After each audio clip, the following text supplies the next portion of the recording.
Hi guys, magandang araw ng Sabado. Ingat kayo sa biyahe mga kapitos ko. So, bibigyan ko kayo ng demo ngayon. Ang background natin dito ngayon ako sa may Pundakit sa Bali sa tabing ilog. Bahay ng pisang ko, no? So, unahin natin yung traveling na same foot. So, yan ha. Example, mag-dribble sa akin yung bola.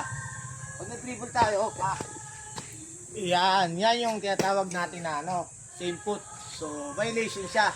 Traveling tayo, no? So, papakita naman natin ngayon, guys, yung good siya na may right, may step tayo ng right, then half step.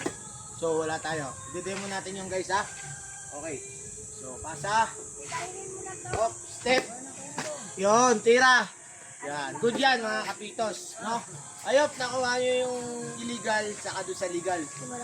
Maraming salamat guys sa inyong panonood. God bless and be safe always. Bye-bye.